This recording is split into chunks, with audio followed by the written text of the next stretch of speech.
All right, that was Nas and Lauryn Hill of "I Rule the World." I guess if they rule the world, it might be a little fair. So the NFL, some 20 years ago, instituted the Rooney Rule. The Rooney Rule was that NFL players had to interview a black guy.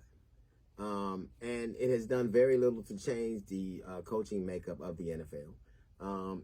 If you have to put a rule in place that implies that you have to be fair or that you'll try to have the appearance of fairness, then I think that it tells you everything about that particular organization. Why would you listen to the Rooney Rule when you don't even listen to the Golden Rule? And I think that the NFL is very specific. It's very insidious in this. There's a certain type of owner. They have a certain type of mindset. They treat people a certain type of way. Brian Flores, former NFL coach, who did relatively well with the Miami Dolphins, is interviewing for a job in New York. He gets a text from Bill Belichick thanking him, congratulating him on the job that he heard he has. And Bill Belichick is the holy grail of coaches, I would assume. So he would probably know, because they're going to be the people who asses he whips for the next 10 years, right? Come to find out, it isn't Brian Flores. It's another Brian who's gotten the job. Problem is that Brian Flores hasn't even interviewed for the job yet. So the Rooney Rule, they're going to interview this coach, but not to be fair about it. And the problem with that is the NFL is rife with that, with racism. They can't really be racist because they have "end racism" on their helmets, which is the same as the Rooney Rule. It is activity without accomplishment. I'm not going to change anything or do anything, because the NFL is made out of billionaires, and you can't tell billionaires what to do. You can't at all. You can't take anything away. You can't shame them. You can't embarrass them, because they make the rules. They're in charge. Matter of fact, those people you sit in those boxes that they make these cities pay for, like they'll make a city pay for their stadium and get all the money and don't pay for anything. But they hate socialism, which is crazy to me. But who sits in those booths, who sits in those lofts, in those suites, are the people who they're going to control. They'll have political fundraisers there, so they have a certain mindset and do things a certain way. And one of them does not include being fair.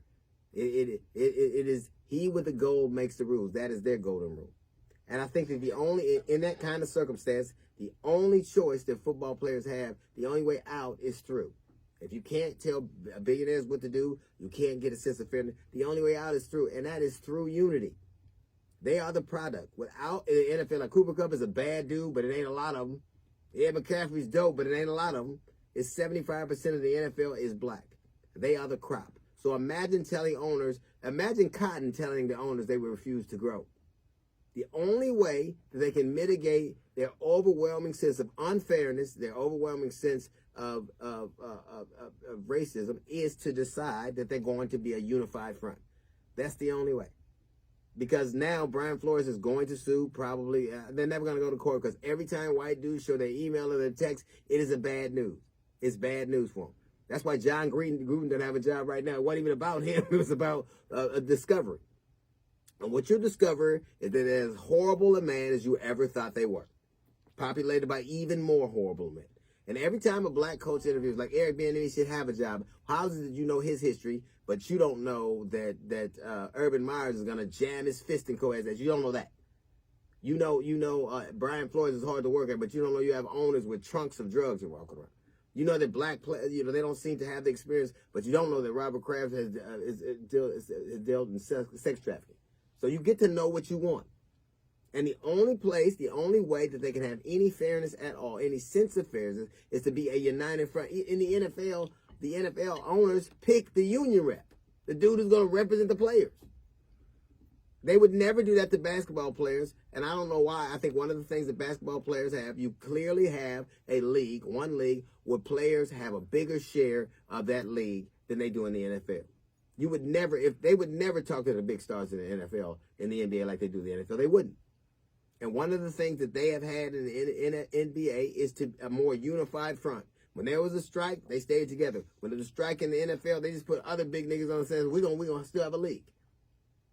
The only way out is through. Keyshawn Johnson said something last Wednesday, and he was saying that if he ever became a GM, he would look to hire a qualified black person.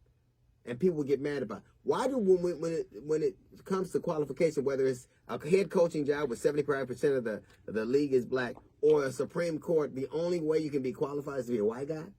And it's because the NFL, much like plantation owners, feel like if you're going to have a bunch of black people around, you need to have an overseer. That's why they patrol our cities in such large numbers. That's why they're in charge of the NFL, because they believe that if there are a lot of black people around, you got to have somebody to keep them in check.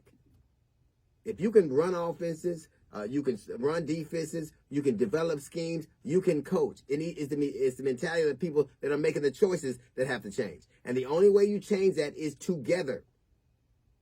There's an old African proverb that said, if you want to go fast, go alone. If you want to go far, go together. That's a little note of the GED from the GED section. We got the Jazz Report coming up in 15 minutes. It's the D.L. Hughley Show.